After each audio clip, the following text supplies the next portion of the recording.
there's like, you told me how long I should, go and stuff and talk.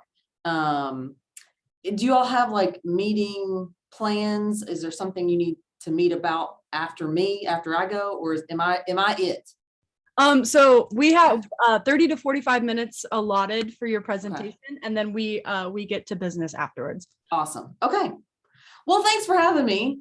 I didn't plan to be in my office tonight, but yeah, my presentation didn't save to the cloud, so I went home and was like bringing it up just right before this, and it was like, oh, it's not working. So I just got in my car and drove really fast back here. Thankfully, I didn't get pulled over, but hey, I know a good lawyer. So, okay, well, I'm Leslie Charters. I'm the Director of Student Legal Services. I haven't spoken to PSG in, I don't know, probably 5 years, maybe 4. I started at Purdue in 2013, like Olivia said, with the beginning of Student Legal Services.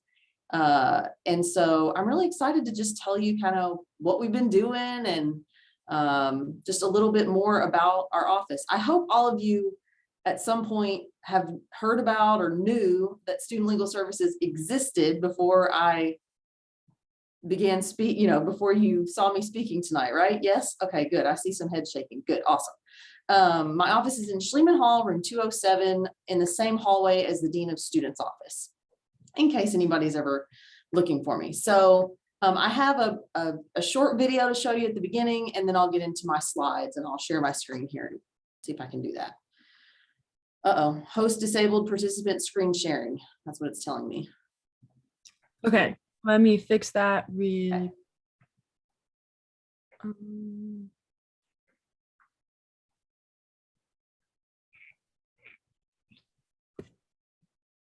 Here, you just have to make her a co-host. Okay.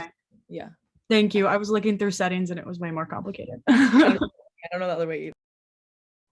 Okay, there you go, Leslie. It should be. Okay. All right, so we're gonna go over here. And you can see that, right? My screen right here.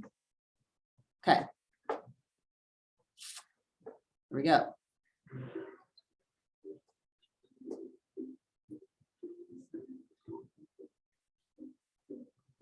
Leslie, we can't hear anything. Can't?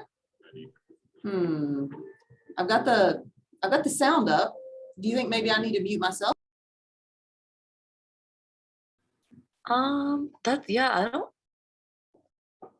I was hearing stuff.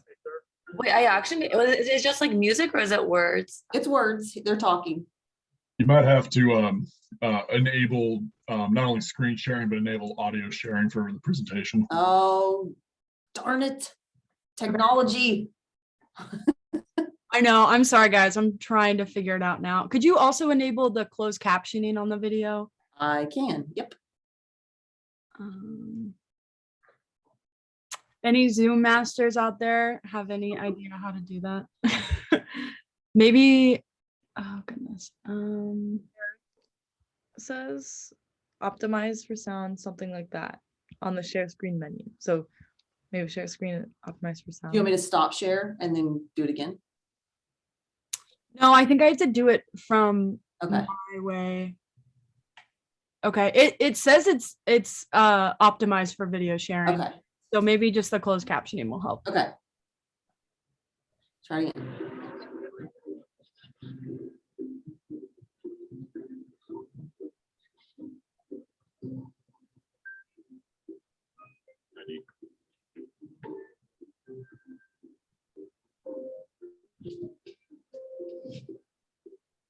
Nice try, buddy. Excuse me, sir. Can I have a look at that ID? He tried to use his fake ID to get into a bar. Now he'll have to show his real ID to the police. Some undergrad students just make ill-advised decisions. Hello? When are you going to come take care of this bug situation? They're everywhere. I called a few days ago, but you haven't sent anyone. Please, they're just trying to... Looks like Bob has a lot of roommates, just not the ones he was looking for. The landlord isn't coming to help out. Watch out. What do you mean it's double? Like, charge you for the 2 times you came in for repairs. You didn't fix it the first time. Why am I paying for a second time? Things are heating up. Looks like Bob is getting hit with unjust charges. When you find yourself in trouble, you're not alone. Purdue Student Legal Services is here to help, and it's free. All you have to do is contact Purdue Student Legal Services. Confidential advice for peace of mind. Now let's go talk about this speeding ticket.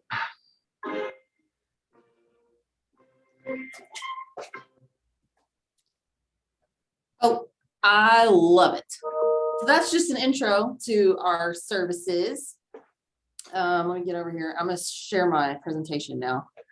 Actually, that video was produced by a group of students here on campus that were in like a, I don't know, a video class. And so that was done for free. Yay. Because we don't have much of a budget. So we're like, yes, we'll have students do it. And I thought they did a really good job. Okay. So I'm going to share again. And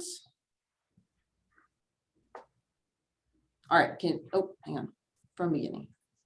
Can you see that? Everybody can see it? Okay. All right, here we go. All right, so Olivia talked about the creation of student legal services and some background on that. Yes, the Purdue student government and graduate student government really pushed for the creation of a student legal services because every year prior to 2013, students would go to PSG and PGSG and would be like, hey, I need legal advice. I need help. Like I got pulled over, you know, for a traffic ticket, or I got a public intox, or my landlord won't fix anything, you know, just lots of different issues. And they would basically just hand the student a list of local attorneys and be like, okay, good luck, you know, or here's legal aid, but you have to qualify for legal aid. And a lot of times with finances and things like that, students don't, because of, you know, they're still dependent and on parents, and it's just lots of reasons. But basically it just didn't exist prior to 2013. So I was working as a public defender at the time. And my mother-in-law happened to go out to lunch one day with a friend who worked at Purdue, and he was like, hey, Purdue is looking for an attorney for students. And she knew that like I had been kind of thinking about doing something different, but I wish that I could do more of like public speaking, teaching, you know, even being a professor or whatever. And so she contacted me and she was like, Leslie, this sounds like you. So basically I emailed about 10 different people at Purdue. I mean, just like a cold call, except an email. I was like, hey, I heard about this. Who do I need to talk to about it?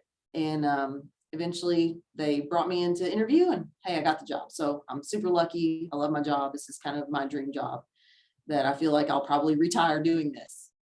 And so, but when I started at Purdue in 2013, Purdue was only willing to have it be a test run, basically. So they hired me as an independent contractor, meaning I didn't get benefits, you know, I didn't get health insurance and retirement benefits and all that. So I was leaving a job with benefits, just taking the risk that like I could prove to Purdue that this was a necessary service that students really would use. And so I just gathered all the data over the years, and it was only funded for 3 years through the student activity fee. And every year I had to sign a new contract with PSG or PGSG to fund our office. And I had to give presentations to, let's see, SFAB, Student Advisory Board. Yeah. To just tell them how it was going and stuff. So after 3 years, maybe more like 3.5, I just randomly came into work one day, and the president of Purdue student government was here, like as soon as I got here in the morning, and she was like, hey, we got some good news. And she told me the news, and I was just elated because at the time, like it was just unexpected, but very much appreciated, because basically they made me an employee. That's how this office was kind of fully funded. Now we have, you know, money from the provost approves it, but now Student Legal Services falls under the scope of student life and the dean of students.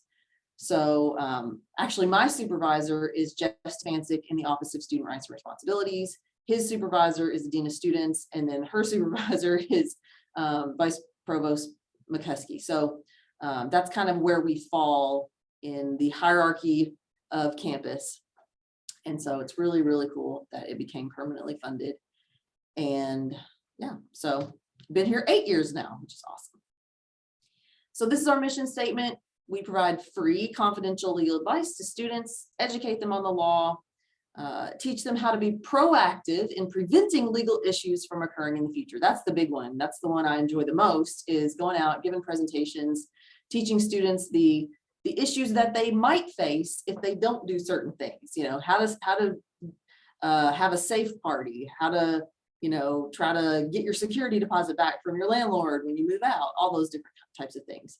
And this is just an example of something I posted on our social media, just explaining that dismissing a case does not equal expungement of your case. And because I help students with expunging their criminal records. And as you can imagine, that's really helpful to students looking for jobs, things like that. Okay, our clients are basically any undergraduate and graduate student at the West Lafayette campus, which equals 49,639 students. All of you are my clients. And so I have lots and lots of potential clients out there. And that's why I stay very busy, because I'm the only attorney for all 40, almost 50,000 students here. And that is a picture of, I believe it was a Know Your Rights Week from like years ago. The guy on the left, well, they're both from student government, but Al Hassani, I don't know if you all know him, but he graduated, you know, probably 4 or 5 years ago. He was one of my student workers. He was also the Chief Justice of the Student Supreme Court.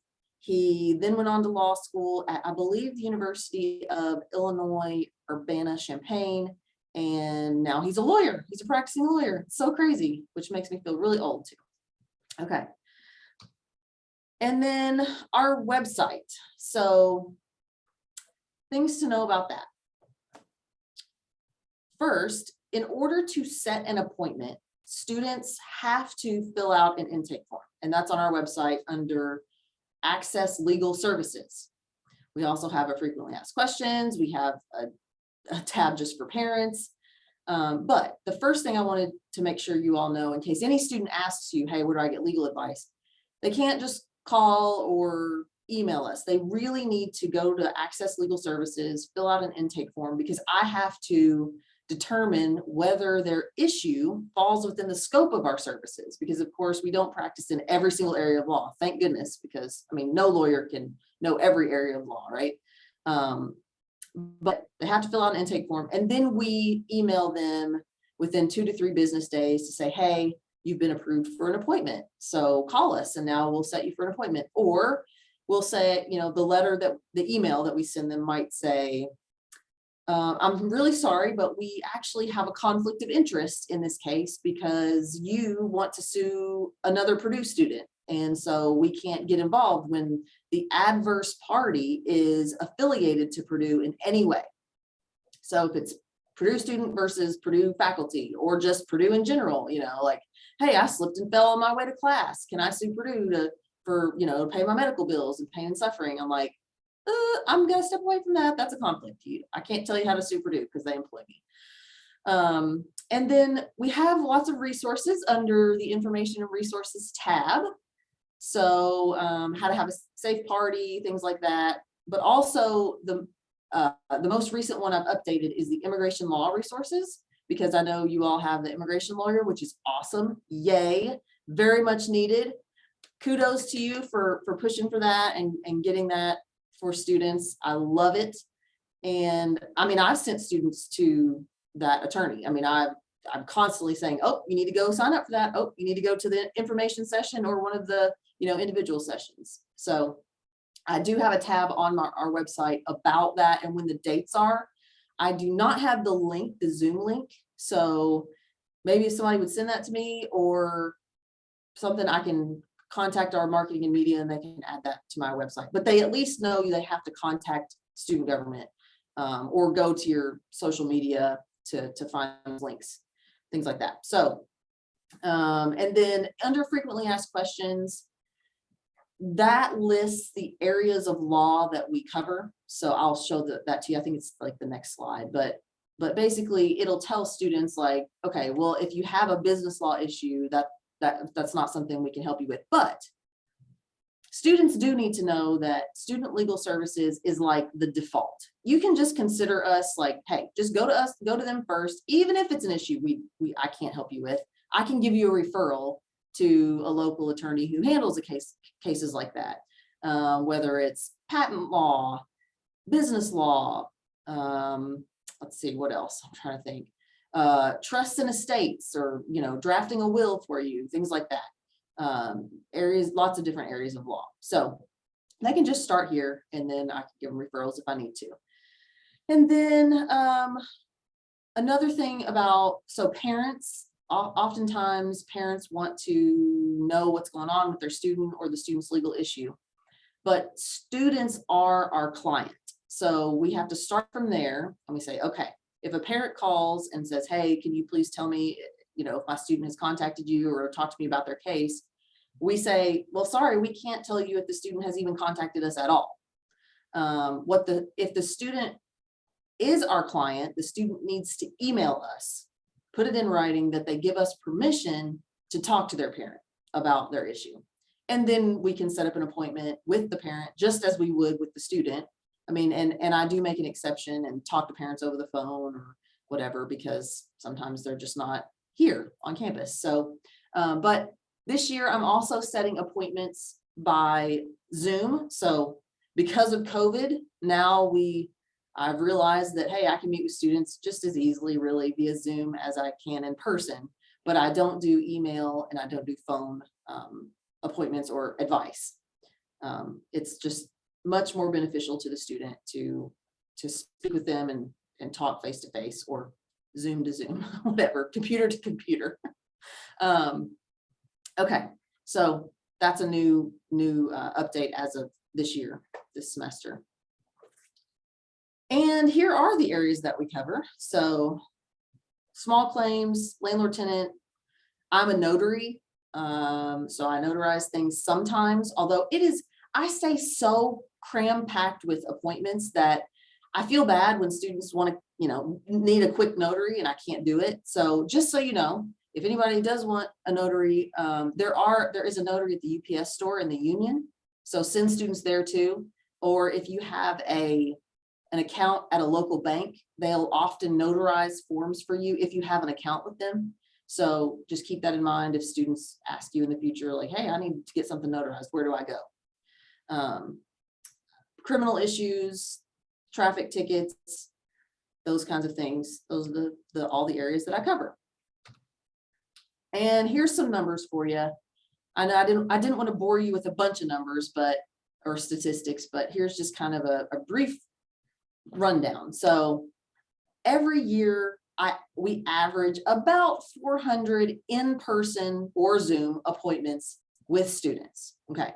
And I do a quick calculation, and at $250 an hour, if I was a local attorney just charging by the hour, that would equate to about $100,000 in attorney fees that students are saving by just coming here, and it's free. So yay for saving students money every year. This is also the breakdown of types of cases that I see on a yearly basis. It's when I started out in 2013, it was kind of more flip-flopped. It was 40% criminal and 30% landlord-tenant. Now landlord-tenant surpasses criminal issues, and it's probably even a little bit more now landlord-tenant issues, because students are getting in less criminal trouble now. I think the Purdue police have changed their policies. They're just trying to get students home. Like if they stop a student who's drunk on the way home from a party, as long as they can give them an address, they typically just kind of say, okay, well, just go home, go straight home. We're not going to give you a citation. Doesn't happen like that all the time. I'm sure you know people who've gotten in trouble, but students are getting arrested less. So that's good. And then the 30% category of other, really is a mishmash of any type of issue you could imagine. I have probably heard it over the last 8 years. And I'll talk to you about kind of an example in one of my next slides, but yeah, that's the breakdown. And then we give students a survey after they leave my office, not so much during COVID, because it was kind of all over the place, and I was calling people and emailing students advice because I just had to make it work with COVID. But we average about a 95% satisfaction rate. Students are just happy when they leave. They're like, yay, I got free legal advice, and now I feel more comfortable handling my legal situation either on my own or with an attorney that I've been referred to.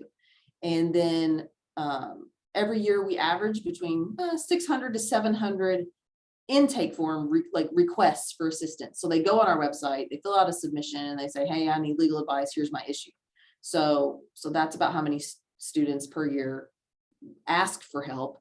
And then there are some unknowns though, like how many legal issues we actually are preventing, right? How much more money are we saving students just by doing the programs that we do, the security deposit workshop, and presentations to student groups about staying out of criminal trouble and things like that. Also, once I have met with a student, I do allow them to email me like follow-up questions. If they forgot to ask me something, they don't have to come back in and ask me. So I say, okay, you can email me. Now that we've established an attorney-client relationship, okay, you can email me. And they do a lot. I get lots and lots of follow-up emails. So I spend hours emailing students, and at an hourly rate, that would cost students, clients money, but it doesn't because I'm free. Okay. So I wanted to share just a couple success stories with you. First was the Fordham tuition fee example. So a student came to me, and this would be in the other category. A student came to me and said, okay, I enrolled in classes at Fordham. I then decided not to go to Fordham. I didn't even show up there. And I told him I wanted to transfer to Purdue. And the student was an international student. So the student filled out all this paperwork with the international student office. Yes, I'm going to Purdue, turned it all in, thought, great, okay, I'm transferring. Student came here. She then gets a collection notice from a collection company for like, I don't know, $15,000 for her tuition at Fordham. And Fordham said, hey, you had these other requirements, things that you had to do, and we emailed you at your Fordham email address, and you didn't complete that. Therefore, you never withdrew from the classes that you enrolled in, so you owe us 15 grand. And she was all distraught and upset. And so I said, well, let me just see if I can just email Fordham. We'll see what happens. And so anyway, long story short, they waived her fees and took them back from collections, and she didn't owe Fordham $15,000 anymore. And she sent me a thank you email, and so that was her thank you. So now she didn't have to pay Fordham. And I mean, yes, Fordham might have had a legitimate argument in court. I'm not really sure who would have won that argument, because maybe there were rules that she had to follow that she didn't follow. But it was just nice to be able to email on her behalf and get those fees waived. They were nice about it. And then there was a parent who attended our virtual security deposit workshop recently. It was in September, and he attended on behalf of his son who couldn't make it, but he learned enough, and he told his son what he needed to do about negotiating with his landlord. And then eventually the dad emailed me and said, hey, my son emailed me some correspondence from ex-landlord. I deleted their name, but indicating that the landlord would be refunding an additional $420 based on the information he and his roommate submitted. Just wanted to let you know that your Zoom call last week generated some positive results. So I get emails like this a lot. I wish I could share more of them, but I just love hearing success stories, because not every case is a success story, as you can imagine. And here's something else that we do as of 2 years ago. So in 2020 summer, we had planned a summer law practicum. That was going to be the first annual. I had all these plans to go to the courthouse and meet with judges and attorneys and watch court hearings and trials. Well, then COVID hit. So we had to do everything virtually. So the first summer was all virtual, but we still had about 10 participants and still got to meet virtually with lots of different people in the legal field. And then this picture is from this summer. And we met with, that's Judge Meyer from Tippecanoe County Superior Court 2, that we also just took our masks off to take that picture. We put them back on really quickly. But this is just an example of something that I now offer in the summer because 1, I'm here. 2, I'm less busy because students are mostly off campus. There are some taking summer classes, but the main reason I started the summer law practicum is because so many students at Purdue would email me and say, hey, I'm looking for an internship or a job in the legal field somewhere around here. And can you help me find that? And there's really not those opportunities locally for students looking to get in the legal field. It's just not there. And so I thought, well, I'll just start something that seems kind of like an internship. It's free. It's not for, you don't get class credit for it, but it's something you can put on your resume to say you completed. All I do is we meet once a week. I have been doing it on Tuesdays for about 6 weeks. So there's 6 sessions. Every week you do something different. You meet with an attorney who practices in one area or another, or we had lunch with a big law firm. We met 2 or 3 judges. We watched a guilty plea and a sentencing hearing, and we were going to watch a trial, and then that got all messed up because jury selection went too long. But we just do things like that to get students thinking about what kind of law they maybe would like to do, or if law school is even for them. Do they really want to be a lawyer? I mean, there's lots of different questions you can answer through the summer law practicum. And at the end of each week, students are required to turn in kind of like a 1-page reflection of what they learned or thought about that week. That's it. I mean, that's the extent of what you're required to do. Then I give you a certificate of completion, and then you put it on your resume. Yeah, you completed the summer law practicum. So if anybody's interested in that, all you gotta do is email me. There's no limit to how many people I accept for that. And I always post about it on our social media like multiple times. And so here's just some, reflections about the summer law practicum. And so the first one I like because it said it made a remarkable difference in how I felt or how I feel about law school and my future as an attorney. So, they just did a lot of thinking, deep soul searching about the law and maybe what areas they want to go into. So, and they made lots of connections. So I'll go back. The student right there in the middle, the shortest one is Chalet. She now works for me at Student Legal Services. She's one of my student workers. She was interested in health law. And so she got to meet with an attorney at Stewart and Brannigan Law Firm, downtown Lafayette, who practices health law. And now she's kind of got a mentor, which is awesome. And so I love being able to help students make those connections. Getting close to being done, I promise. Okay, and then we do a little bit more outreach, like giving presentations to student organizations, for fraternities, sororities, cooperatives, about being safe, doing their risk management presentation. I know that those are sometimes required by the organization to have like someone talk about risk management. And like I said, I do a security deposit workshop each semester, usually late September because of a landlord-tenant 45-day rule. If your lease ends July 31st, the landlord has 45 days to get your security deposit back if you have provided your forwarding address in writing. It's a long, convoluted rule. All this I could go into detail, but anyway, we have it late September because of the timing of the 45-day rule. And we have lots of students who log in and learn a lot through that. And then I also present at Lunch and Learns. That's a picture there on the left of me with Judge Sean Person. He is the Tippecanoe County Circuit Court judge. That is pre-COVID, as you can tell. Everybody's sitting there, no mask on, and we're all eating lunch. So, all the good old days. But So Judge Person is a super awesome person to know, Person, person to know. He is a Purdue grad, Krannert grad, and he practiced law at a local firm before he became a judge. He loves presenting to students. He always has a Purdue student like intern for him every semester.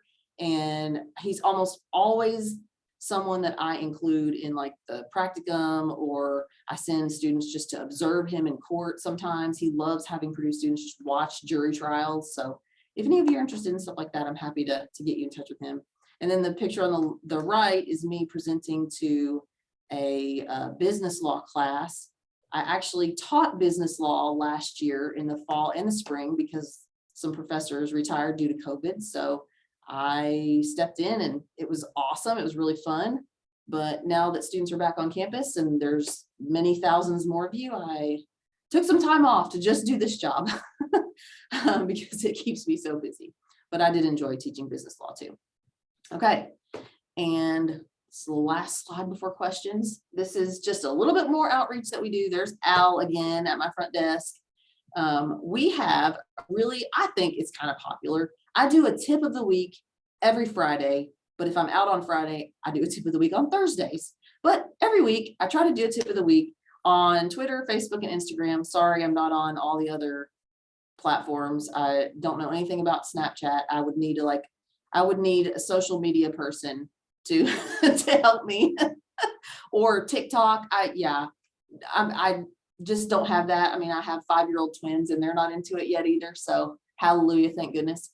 I'm not having to deal with TikTok dances, but maybe one day I will. I would be up for it. But so we're at Purdue SLS on Twitter, on Instagram, and then on Facebook. I've got like longer videos posted on Facebook because they allow me to. So like I have a renting 101 video that you can watch if you're just thinking about renting off campus and you want to know, what do I need to negotiate with my landlord and that kind of thing. So also pay attention to our tip of the week. I want to highlight my very first ever, well, two tips of the week. I mean, I've done this for years, so there's a lot of them, but the very first one was my favorite. And it was me standing at the top of the McCutcheon parking garage with a sign that had a marijuana leaf with like an X through it, okay? And it was like, hey, just FYI, tip of the week, marijuana is illegal in Indiana. And just so you know, this spot right here at the top of the McCutcheon parking garage is where students get caught smoking marijuana. So hint, hint, wink, wink, maybe just don't come here, right? So, and the Purdue police were like, Leslie, what are you doing? You're giving up our secret. We know that students smoke up there. Like what? You know, so they weren't very happy with me, but I didn't care. They still like me. And then my other favorite one is students kept getting cited for violating a bus stop arm, like not stopping for a bus at the roundabout, like just coming off the roundabout going north on, okay, so you're going north on Northwestern, there's a roundabout at Yeager Road, okay, just past Faith West, okay, on the right, like you're going north. So you go around the roundabout and you get off the roundabout, and then the bus was stopping, like as soon as the roundabout was over, and there's 4 lanes of traffic, and the bus is basically like in your blind spot. So students just kept going past the bus that was stopped. And so I stood at the roundabout and was like, hey, this is where students keep getting stopped. Because every time a student would contact me about, oh, I had a bus stop arm violation ticket, I'd go, let me guess where it was. And it was the same place every single time. So anyway, you can go back and look at that one too. But those are the types of things I try to let students know about because it's all relevant to you and it affects you. So pay attention to our tip of the week. Hopefully now I can go on my phone and see that I've got more followers. I also employ student workers every semester, usually 4, sometimes 5. And then I also love meeting with students who are on the pre-law track. Sometimes they just email me and say, hey, would you mind just meeting with me to talk about going to law school and stuff like that. I love those appointments because they don't have legal issues. They just want to talk about law school. Those are like very stress-free. It's very nice. And so I guess that's pretty much everything I wanted to tell you about. I know I have I'm basically out of breath. I hope you all have some questions, and I will turn it back over and stop my sharing. There we go. Awesome, Leslie. Thank you so much. That was a very interesting presentation. I feel like I learned a lot about that, and I can't wait to share it with others. Senators, if you have any questions, I just ask that you please raise your arm in the Zoom function, and then I'll call on you. Senator Ashby, go ahead. Longtime viewer, first time caller. I've seen your tip of the week videos. I just want to tell you kudos. Never actually followed, but your videos have been sent in, and I think they're awesome. So good thank job. you. Appreciate what you do. Thank you. Thank you. Thanks, Scott. Senator Terrell, I think you're next. Thank you very much. I was just curious. It's not been a secret that this year has been, a very large influence or influx of freshmen, as well as sophomores coming on campus. So I was just wondering, have you experienced an influx of inquiries as well? And if you have, I know you're a very busy woman. So do you think we can expect to see the student legal services maybe expand in the future to add another attorney to help lessen your very busy plate? Well, I would have to go and look at the numbers. I did run the numbers of how many requests I had gotten from basically the beginning of August up until now. I didn't compare that to 2020 because that was COVID. That doesn't count. Nothing counts during COVID. Nothing. It just nothing. It didn't even happen, right? Just I want to forget 2020. But I ran the numbers from comparing it to 2019, and they're about the same. I mean, it's surprising to me that they're not more, that they're not higher in the, amount of requests for service. But my guess would be that the freshmen don't know that I exist. It's all word of mouth, really. I've only spoken at BGR one time, and that was 2019. And it was the greatest thing ever, because getting 30 seconds at BGR is priceless. Every office on campus wants just 10 seconds with the freshmen to let them know that you exist. And then after that, we're good. We're all right, we told you that we exist. Great, now you know. But it's so hard to get the word out. So that would be my guess, is that the freshmen just don't know. Thank you. Senator Thomas, go ahead. Yeah, you mentioned how hard it is for people to know about that the services exist. But my question was, what's a challenge working within higher education, not related to the students, but then also one positive of working within higher education? A challenge is being away from the legal community.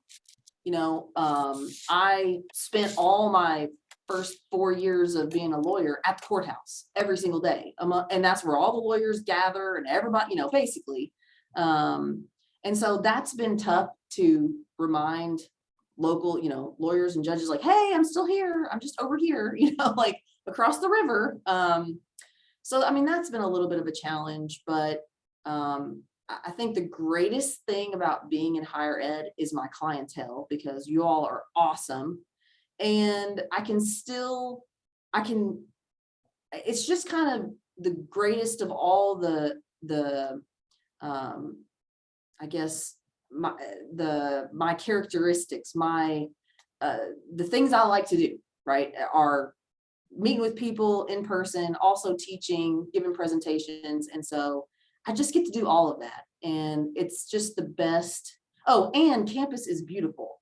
It gets really boring just walking around the courthouse, over and over.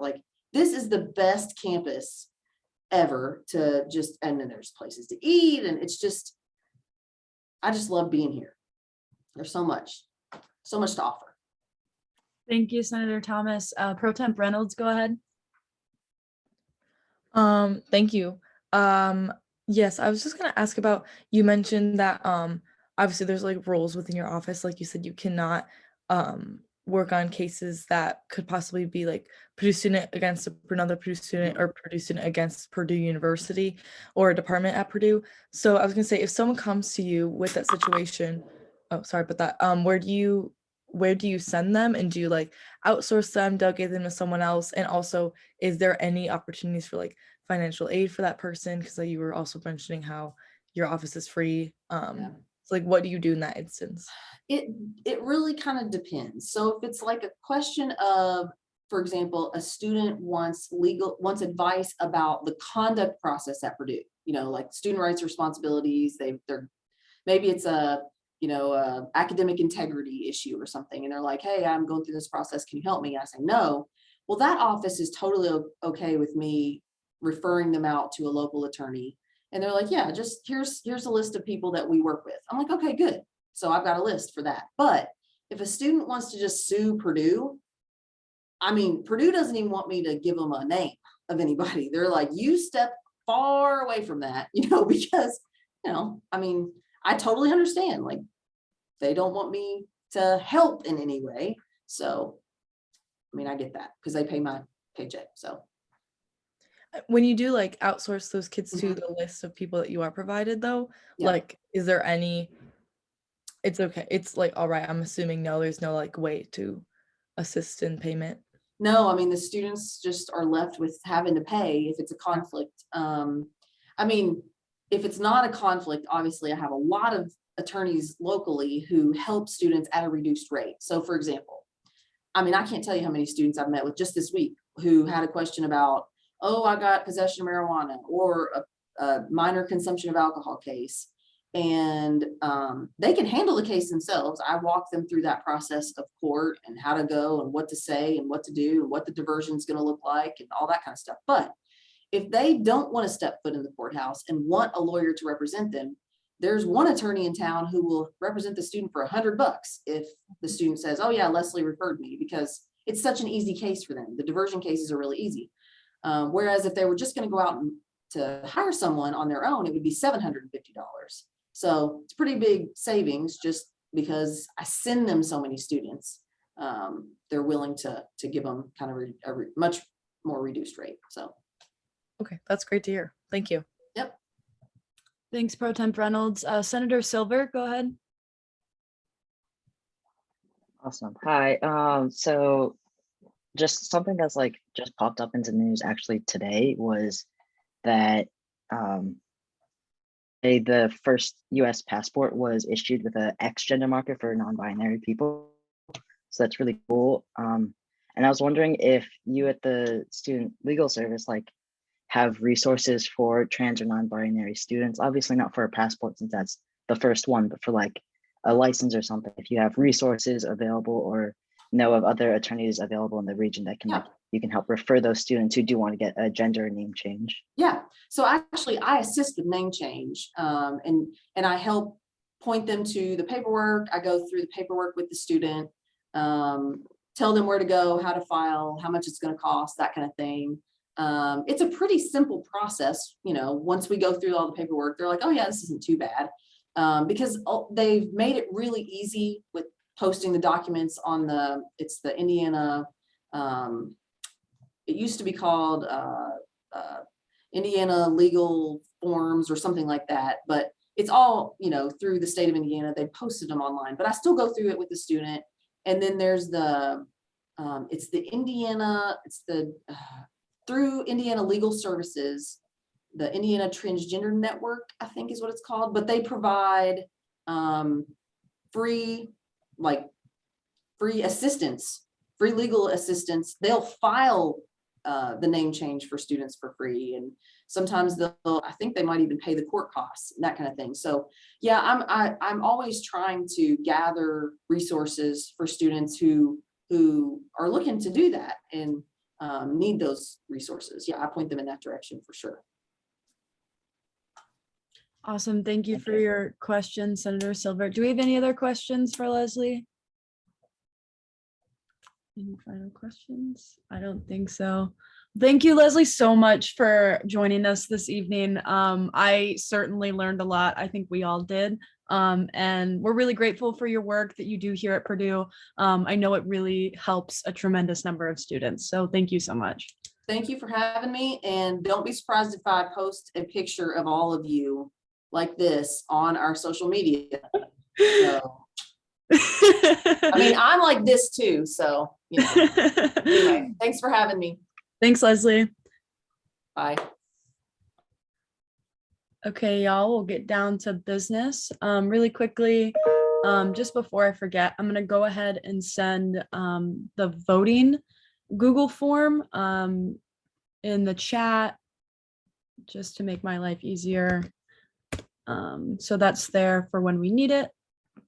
Go ahead and share screen.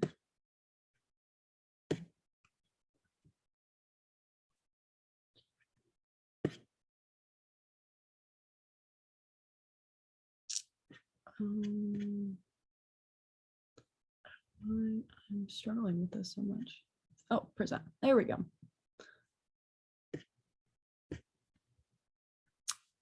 Alrighty, can everybody still hear me and see me and stuff? Cool beans. Alrighty, hello and welcome at 7:48. I will now call the meeting to order. First, we'll get started with our introduction of visitors. If you're a visitor, just go ahead. I won't call on you. You can just unmute yourself and share while you're here this evening. If we have any visitors. Emily Prim, Purdue Exponent. Thanks, Emily. Any other visitors?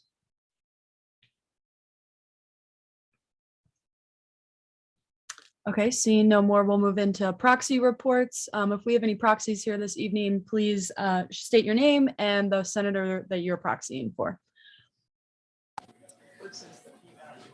I'm Isabel Adamson, and I'm proxying for Eleanor Dodona. Thank you, Isabel. Any other proxies this evening?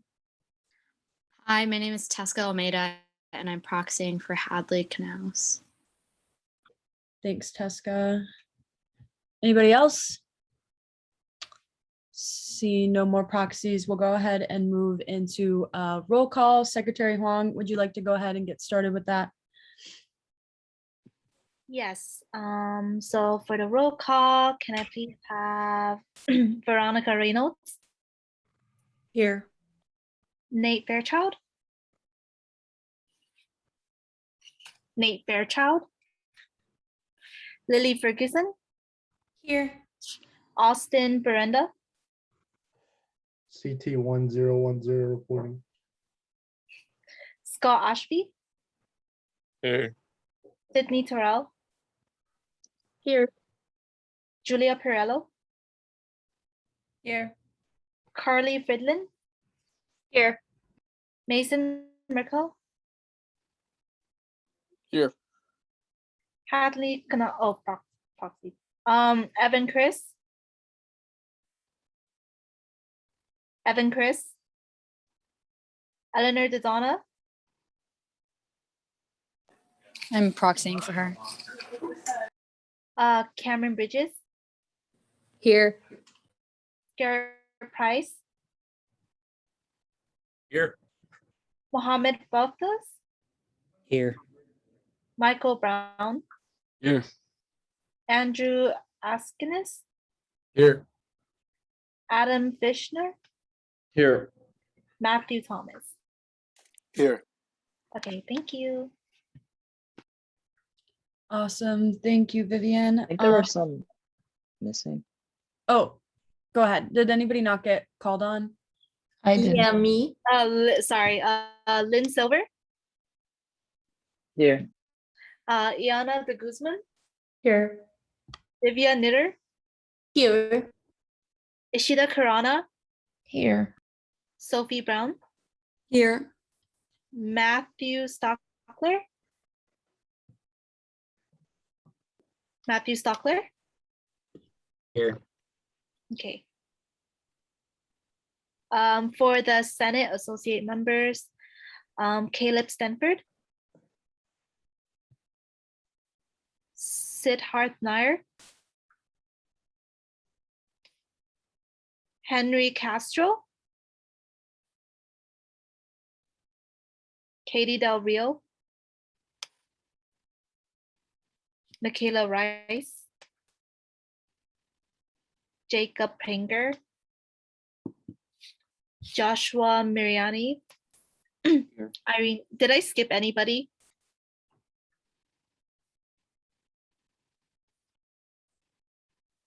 Hello?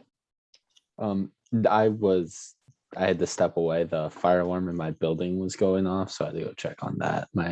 Sorry. No worries, no worries. Did I miss anyone else? Okay, roll call is finished. Awesome. Thank you, Vivian. Once again, senators, as a reminder, please, just for the remainder of our formal business, I ask that you do have your video on. It's okay if you're in some circumstance where you can't, but I ask that you all do if you can. Moving into our land acknowledgement, Purdue student government acknowledges the traditional homelands of the indigenous people upon which Purdue is built. We honor and appreciate the Potawatomi, Delaware, Miami, and Shawnee people who are the original indigenous caretakers of the land. Now moving into the Pledge of Purpose, if I can figure out how to change the screen. Okay, there we go. Senators, it's okay, I won't make you unmute yourself, but I just ask that you say it to yourself. Our purpose is to be the voice of the Purdue student body, serve the needs of students in all university matters, and provide leadership that stimulates initiative, inspires excellence, and exemplifies professionalism. And above all, hail Purdue. Awesome. The minutes for the last meeting were distributed to all via the Google Drive. Are there any corrections to the minutes? Seeing none, the minutes are approved as distributed. Now we'll move into executive reports. President Kang, would you like to go ahead? I sure can. So recently in meetings, just been talking a lot about uplifting LGBTQ communities. Liv, I see you laughing. I know my costume is the best, so thank you. So yes, uplifting LGBTQ communities. I'm so proud of the senators who got the Pride Ad Hoc committee together. I was really inspired by the Dr. Ronnie Sanlo event. She did a quick run through, but a very thorough and very, I learned a lot in her talk about LGBTQ history and student activism. So I want to continue those efforts as someone who identifies as someone in the LGBTQ community. I think that's something that's so important to do and take advantage of while we have an openly gay president in position. So just know that that's ongoing, and if you would like to join efforts and forces, let's freaking go. And another thing is, oh, and on that subject, I connected the authors of the Pride Ad Hoc Committee bill to the LGBTQ Plus Alliance, which is a student organization. We met at the Dr. Ronnie Sanlo event. So hope that'll get the ball rolling. Another thing is that our HEAM committee, which is the mental health and well-being, I'm gauging some interest, and there seems to be some. So I'm really excited about that, and getting students who are already motivated about mental health and well-being, having like a soft launch, I think will be really great once whatever happens in the Senate meeting happens. And other than that, I think this might be in some of our updates, but BOD has like a big spreadsheet that you guys can look through for some internal/external events. But tomorrow there's one happening. It's Dia de los Muertos, and the LCC and PSUB are having an event at the Union, and PSG has an altar. So we are going to showcase and honor the lives and celebrate the lives of past PSG members / presidents who have passed away. There's some really interesting history in PSG, as we just learned from Leslie. So just honoring that and showcasing that, and they'll have food and just celebrating Hispanic and Latino culture tomorrow will be really fun. So join us at 6 to 8 p.m. And other than that, that is what I have off the top of my head. So that's all I'm going to share. Thanks, guys. Thank you, President King. Do you want to go ahead and share Chief of Staff Rayfeld's announcements as well? Yeah, did he just, yesterday he told me he wanted me to share with you guys that in the PSG Drive, if you go to Board of Directors, and then there's an ED and COS folder, and within that folder, I believe that kind of like at the bottom, it says BOD event spreadsheet. So it's in chronological order. So the most upcoming events will be there. So keep up with that because there's so many happening, so many tabling events happening, and you guys can obviously volunteer for those tabling events if you wanted to through the engagement committee. But there is, just keep up with them rather than us having to update you guys on what's happening every week. Awesome. Thank you, President King. I'll just go ahead and quickly share my reports. I, per the recommendation, I believe it was Senator Thomas that I met with, we just went through some different changes that we can make to make PSG run smoothly, make Senate a little bit more connected. So Pro Temp Reynolds and I are trying to brainstorm some ideas for Senate bonding. I know we have kind of an office hours-esque work time after this meeting, for example, but we're hoping to implement maybe some better snacks, some dinners, some coffee and donut kind of thing, and some bonding opportunities for Senate as well. But if everyone would like to fill out, I sent a message about it in the Slack, but I created, it's just called roster of involvement, and it's in the Google Drive under the roster section. And it's just so if you guys are interested in working with an organization and you want to see if someone in PSG is also involved in that, that's a good resource for you to use. And I just ask that everyone goes on there and fills out their own involvements. Once again, I shared this on the Slack, but my office hours are now virtual from Friday to 10 a.m. To 11:30. If you want to come on and talk about any ideas you have questions for myself or Shannon, you just want to come talk about life, come visit me. So I just want to make you guys aware of that again. And then also, Shannon and I have, for example, we went to a student advisory board dinner tonight, and the topic of burnout and kind of compassion fatigue came up over and over again. We're kind of seeing that within student leaders all across campus. And we just want to make you aware that we're super cognizant of that.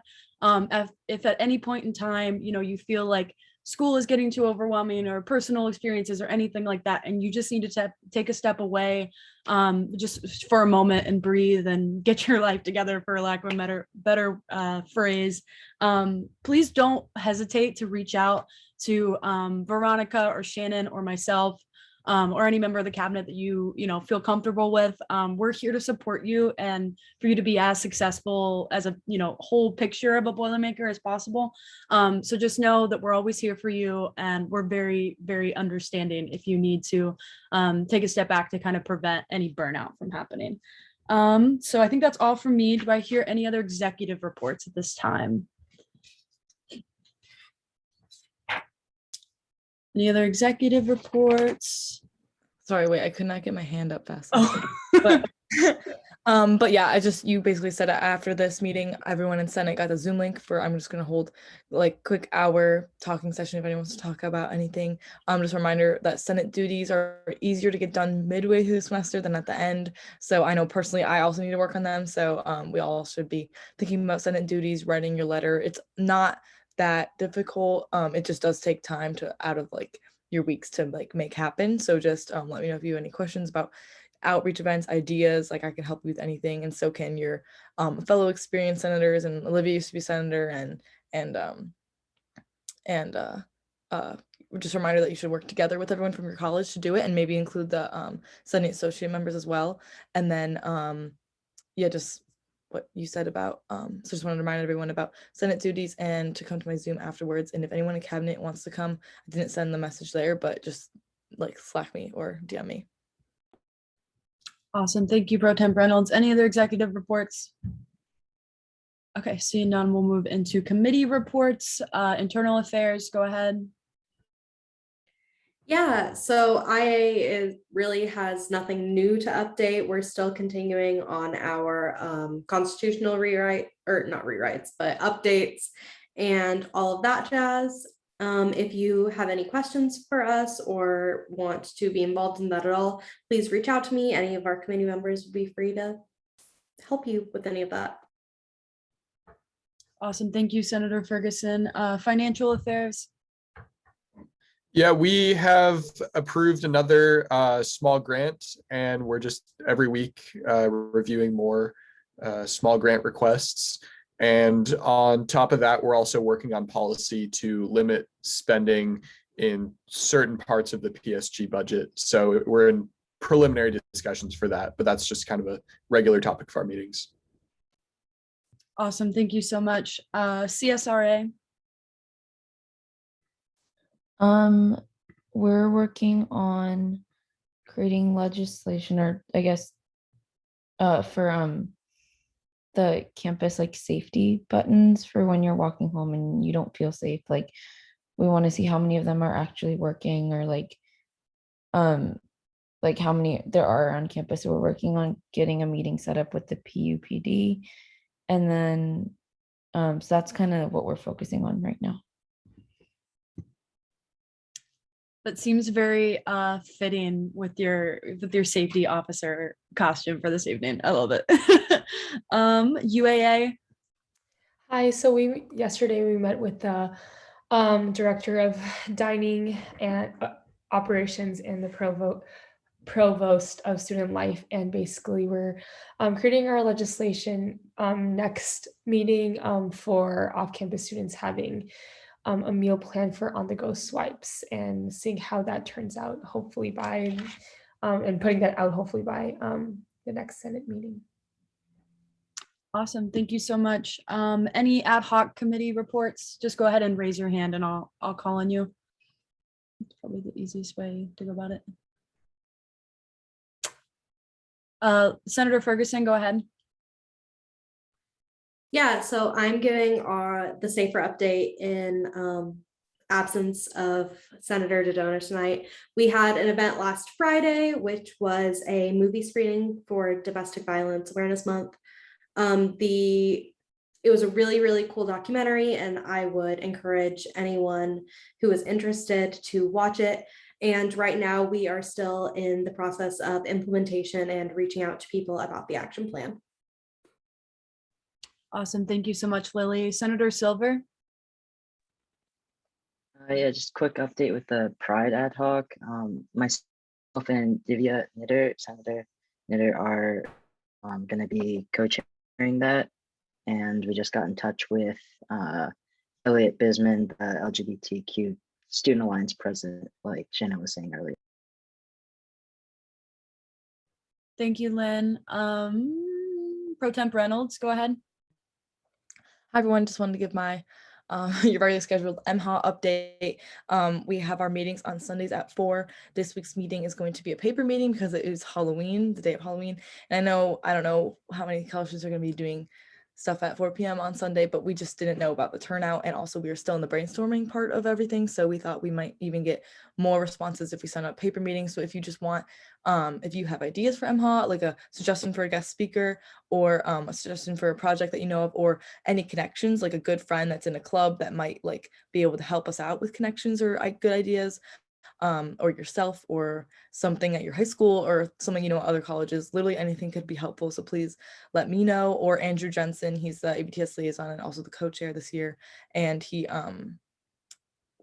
what's it called, and even if you can't come to the meetings but you want to know what's going on, please let me know so I can add you to the email list. It's really long, it's really big. I'm really happy that people want to know what's going on with MHA, but if you have an idea, please let me know soon,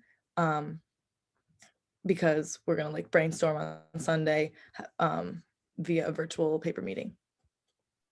Awesome. Thank you, Pro Temp Reynolds. Do I hear any other ad hoc committee reports? Okay, seeing none, we'll move into informal discussion. Do I hear any informal discussion at this time?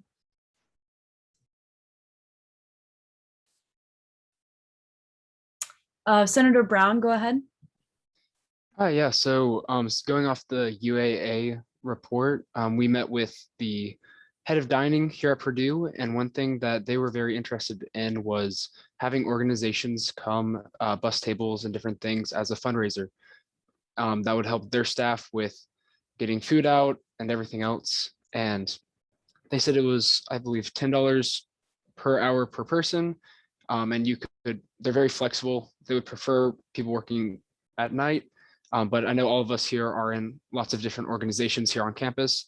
If any of them are in need of fundraising opportunities or anything like that, the Purdue Dining is more than willing to accept and have help as the lines are just getting longer, especially as the year goes on and it starts getting colder. And they also talked about it would be nice if PSG volunteered one time to kind of get things rolling. So Yeah, awesome. Thank you, Senator Brown. That was a really cool update. I had no idea about that opportunity. So we can connect with them and see what we can work out. Senator Terrell, go ahead. Thank you. So I brought this up in caucus, but Ms. Reynolds reminded me that I might want to just bring it up again. But my faculty committee is the undergrad core curriculum committee, and we are working on a diversity, inclusion, and equality document to get passed by the actual university senate to go into effect next fall to add a new learning outcome that has to do with diversity and inclusivity and equality. But we are going over it as a committee, and they feel that we really need more feedback from students. So I'm reaching out to Senate, I'm reaching out to BOD. I'm in talks with the student leaders of all the cultural centers, as well as the SAB committee that's led by Beth McCuskey that we heard from earlier this year. So I will be sending out a message in the Slack after the Senate meeting that if you're interested and willing to read it, it's like a page and a half. Maybe you can shoot me a message with your email and I'll be happy to share the document with you. That way I can start getting some feedback. That way I can give it at our next committee meeting. So thank you. Thank you, Senator Terrell, for being a part of that. First off, I'm really excited for the work of that committee, and I really hope they can, get that changed and make that new learning outcome. I think that's a really awesome big step. Any other informal discussion?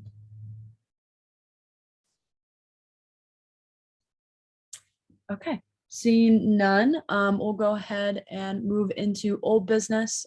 Do I hear any old business at this time? Motion to bring up Bill 2135. Do I hear a second? Second? Okay. It has been properly moved and seconded to bring up Bill 2035. Proposal for the creation of a mental health and well-being committee in the board of directors. This is amendable and debatable and requires a majority vote. And again, this is old business because we voted on it, passed it at the first meeting, but it requires 2 readings. So we'll go ahead and open up the floor to any discussion.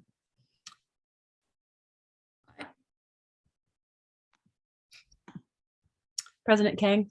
Hey, okay, there's a small grammatical error in the actual title of the committees. I think there's a small, because it's healthy endeavors and empathy, which makes it plural.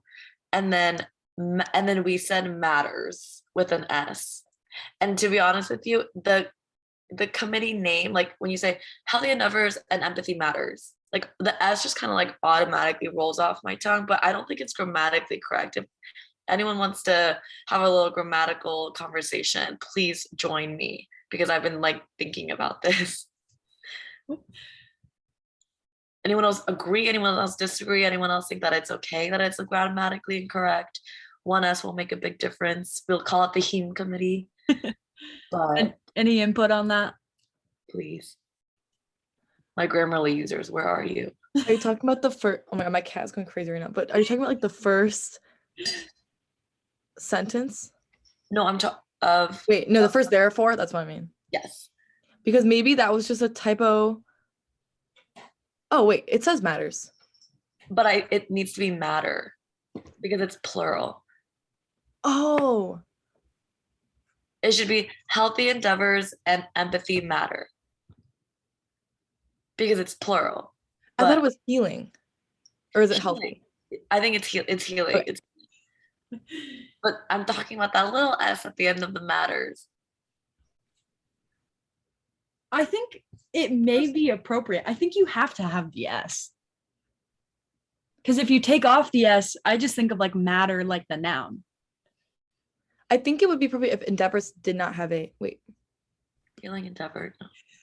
No, because you're talking about two. Healing is just an adjective for endeavors, and then empathy is also a noun as well. So, like, we're talking about two things. Lily.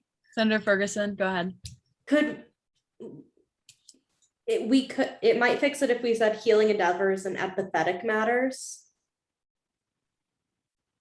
That way, like endeavors is plural, matters is plural, and then we use empathy as an adjective. I see what you're saying, but I think that changes the meaning of it, because it's like saying healthy endeavors and then like empathy. Those are two different things, and then those two things matter. But if we say healing endeavors and empathetic matters, that's like that's a little bit different. But that's a good catch. Good suggestion. I propose to keep the S because it sounds better. Yeah. Can you guys like say it out loud in your room and see which one sounds better? And add committee, be like healing endeavors and empathy matter committee, or healing endeavors and empathy matters committee. Garrett. I think the reason our brains want to say matters is because it's like healthy endeavors and empathy. It sounds like you're starting a sentence, you have the subject and everything, so it sounds like a statement. And I think, even though it's not grammatically correct, I don't know any linguistic people in here, I don't think this would be too insulting. I think making a small grammatical error to kind of make the committee name sound like a statement is both bold and really cool. So I think grammar or not, I think the fact that the name is also like, we believe this is good enough, and screw grammar. It's a social construct. Thank you, Senator Price. I love it. President Kang, are you okay with just keeping it? You had an amazing reason to keep it as matters. So yes, taking Garrett's advice and wisdom, I am okay with that. So it can pass as is, if that is what you guys want. Is there any other discussion on Bill 2135? Garrett, are you still raising your hand, or is it just left up? It's okay. Any other discussion? Okay, seeing none, we'll go ahead and move into a vote on 2035. Again, just go to the Google spreadsheet in that I linked in the chat. Also, please ignore all the tabs I have open.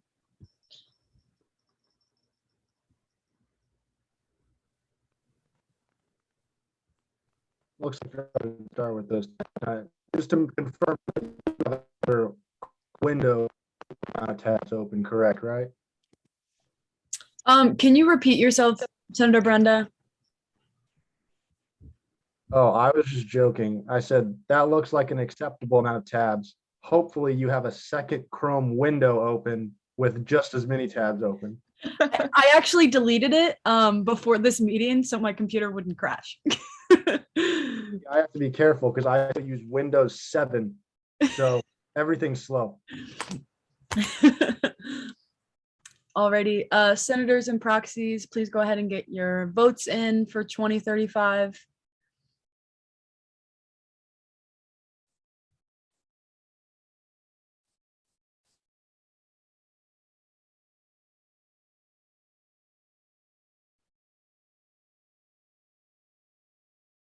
Senator Dodona's proxy, Senator Natur,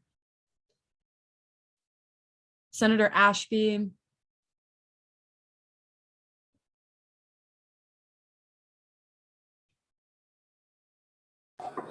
Can you not see my edit? I'm Eleanor Dodona's proxy. Yes, I got yours, Isabel. Pro Temp Reynolds and Senator Natur, I think, is all we left. I think just for everyone, I think you have to press enter after you do it because I think I actually like moved mine. And that's what happened. Maybe that happened to other people. Okay. Alrighty. Sorry, I'm not raising my. It's okay. With a vote of 24-0, Bill 2035 passes unanimously. No gavel today. Moving back, do I hear any other new business? Oh, A give me one. motion to bring up Bill 2136. Second. It has been properly moved and seconded to bring up Bill 2136, Amendment to the Bylaws, Article 2, Section 1, Part A. This is amendable and debatable and requires a majority vote. Senator Ferguson, would you like to go ahead and share a little bit more on it? Yeah, basically nothing has changed from last week or 2 weeks ago, other than the fact that the friendly amendments that were brought up on the floor have now been implemented into the bill. Awesome. Thank you, Senator Ferguson. Do I hear any other discussion on 2036? Okay, seeing none, we'll go ahead and go back to our Google spreadsheet to vote.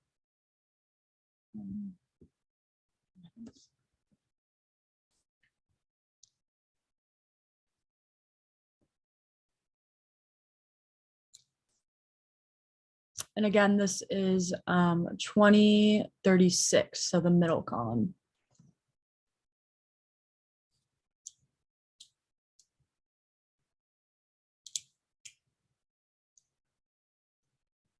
Looks like we're still waiting on a pretty large handful of people. Senator Fridland, Senator Bridges,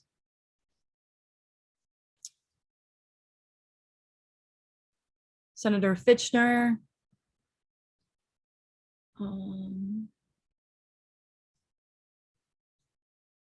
I think just Senator Fitchner. Okay, awesome. Alrighty. Again, with a vote of 24-0, 2036 passes unanimously. Yay.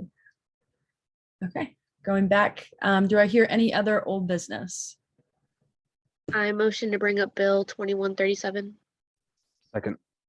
It has been properly moved and seconded to bring up Bill 2137, Amendment to the Bylaws, Article 2, Section 1, Part B. Again, Senator Ferguson, is there any other things you'd like to add about this piece of legislation? Nothing from me, same as the last one. Awesome. Thank you, Lily. Any other discussion? President King? Yeah, I noticed, so last meeting I made a note about the University and Academic Affairs Committee Chair position. Oh, wait, And- actually, President King, could someone allocate 2 minutes to President? I'll allocate 2 minutes to President King. Thank you so much, Lily.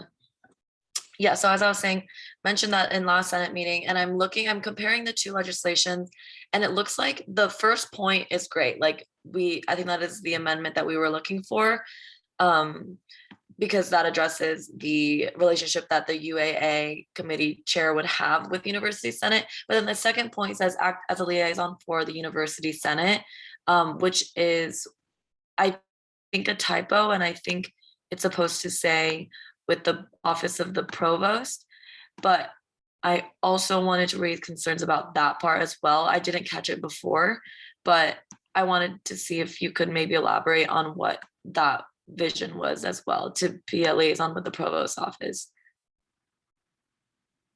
Are you seeing the two differences from the previous document? Yes, give me a second to pull up the original bill. Yeah, sure. It should be this one. And where I wrote the friendly amendments was in the agenda of last meeting. So if you need to see like what I wrote down from that meeting, which is what we decided, too, it's in there.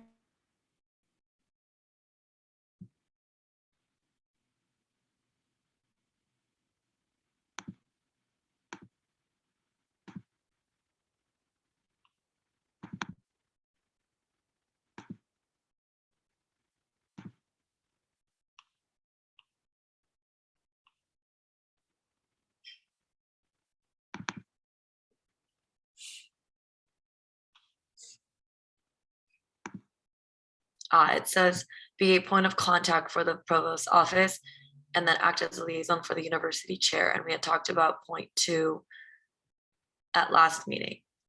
Looks like the amendment was made, but then the point of contact is now disappeared. Yes, if so that would be, sorry, my AC is the loudest thing in the world.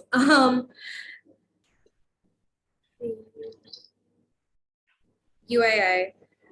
So section 2 subsection I, instead of act as a liaison for the university senate, it should be a point of contact for the provost's office, correct? Yes, according to that, yes. So if we were to make that amendment, though, I would like to go back and ask about that role. Yeah. Because yeah, go ahead. No, what were you gonna say? I meet regularly with the provost's office, so it seems to me that I've always been the point of contact with the provost's office, specifically with Provost Ackridge himself. So again, if there wanted to be like a liaison relationship with the president with the provost's office, that seems acceptable. But I would feel wary just bypassing the president, whether that's me or in the future, just where that lies and whose role that is. Yeah. Could we possibly, we could say act as an additional point of contact to the provost office to give 2 points of contact, or I'm okay with just striking that section, as we already have regularly communicate with university senate committees and with the student body vice president. Yeah, I mean, if I'd like to open it up to the floor, and I know Ellie isn't here, but if anyone else was a part of this and had a thought process about that point of contact for the provost office.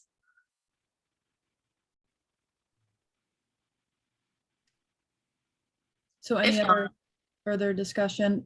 President King, would you like to propose a friendly amendment? Would it be friendly though if it's like a whole like redefining a section of it? Like not redefining, I guess just like adding a new point. Is it friendly if it's agreeable, or is it friendly? The friendly, the friendly part is if both authors agree to it and Senator Dodona's proxy can serve as a confirmation or no. Okay. I think maybe the language that we have for regularly communicate with the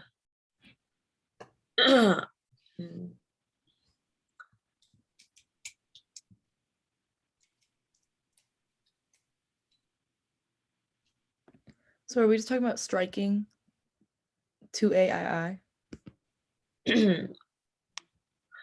of no, what's 2A? Yeah, for now, yes. I guess striking of the 2AII would be acceptable now. And if we can think of something, and if there's communication wanted by the UAA chair this year, we could bring it back up. But right, just for the record, I guess, talking with the provost's office is a regular thing. And if the UAA committee chair wants to brief with the president, that could be more effective than it would be if they were to go straight to the provost. Okay, President King, would you like to propose a friendly amendment? Yeah, I'll propose a friendly amendment to strike in Bill 2137, Section 2, subsection A, point 2. Okay, Senator Ferguson and Senator Dodona's proxy, do you accept that friendly amendment? I will accept it, and I will also say that just for Isabel's sake, I believe that Ellie would also be fine with this, but Isabel, you can make your own decision here. Yeah, no, I definitely accept and support that decision. Thank you. Thanks for your patience, everyone. Thank you. So is there any other discussion on Bill 2137? Okay, seeing none, we'll go ahead and move into a vote.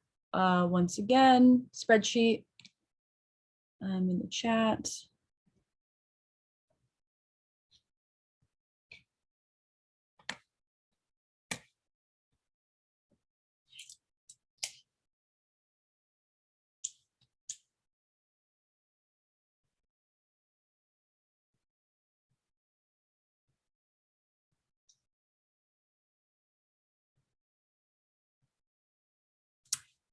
Looks like Senator Knaus's proxy.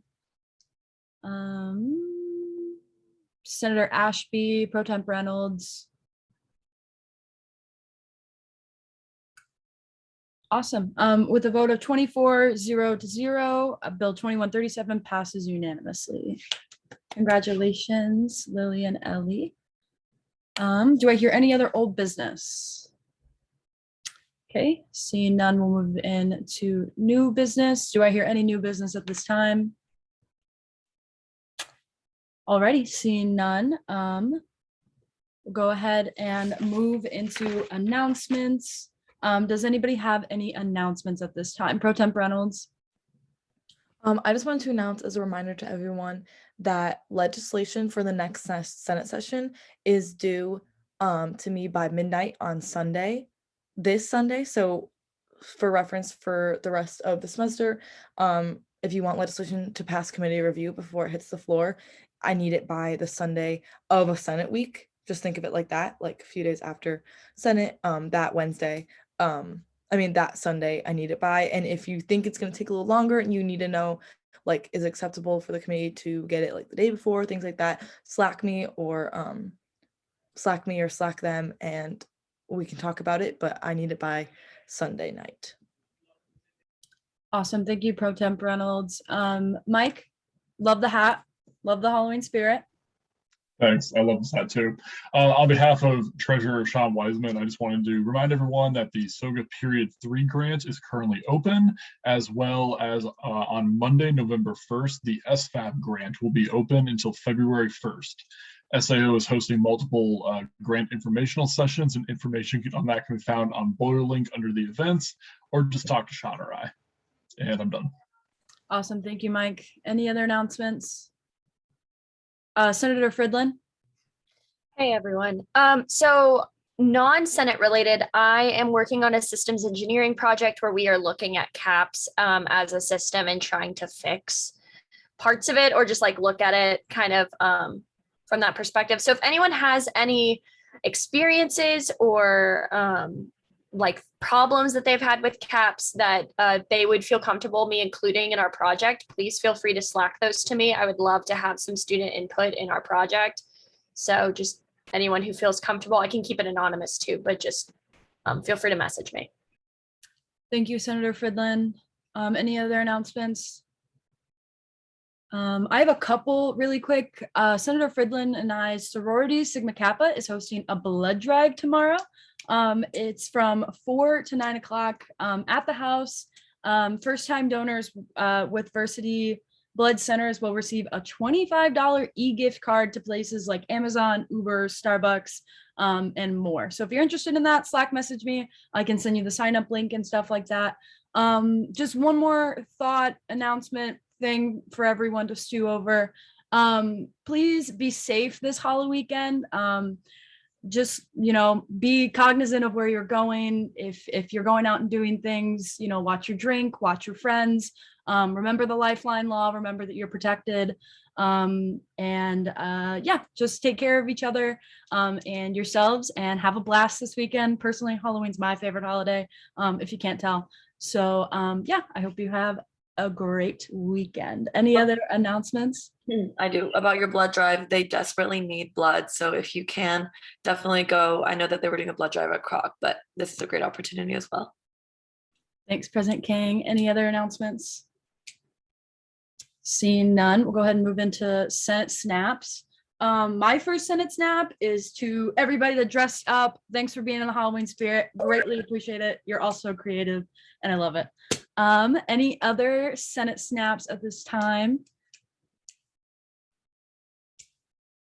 I can't see what's their hand raised. Oh, Senator Terrell. 10 out of 10 Senate snap for Lily and let's see who was there. Lily, Muhammad, Ellie. I'm sorry, Senator Ferguson. Nope, that's Lily. You know what, Senator Dodona. There we are. Third time's a charm. We did our cut and paste Well, Vince was there for a while, but I don't know if he counts as a Senate snap because he's not really a senator. But we sat down and literally went over everything with a pen, and then we like pinned it up on the wall and cut sections and pasted. And they brought pizza, and it was just a great time. I think it was a good first step for IA, but definitely snaps for them for organizing everything and showing up. I think we got a lot of great work done that evening. Awesome. Thank you, Senator Terrell. I have one more Senate snap for, I just heard from a lot of the committees tonight that you're working on legislation, and that is so, so exciting. So proud of you all. Really excited to see it come to the Senate floor. Again, just like when I talked about my office hours earlier, if you want to come by and run by legislation, but like pass me if you need some help, if you want some guidance on language, that's a good time for me to help you as well. But thank you so much. Thanks for, doing your job and doing it effectively. Any other Senate snaps?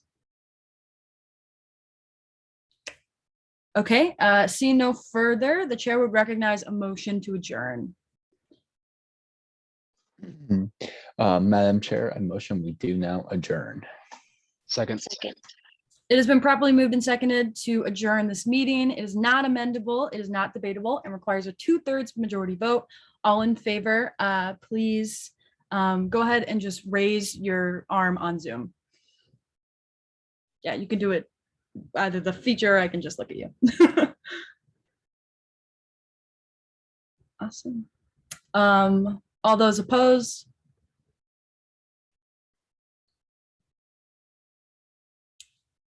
I see them coming down. Alrighty. The meeting is now adjourned. Thank you, everyone. Thank you again for your cooperation with my really poor Zoom skills. And I hope you have a great week. Thank you. See ya.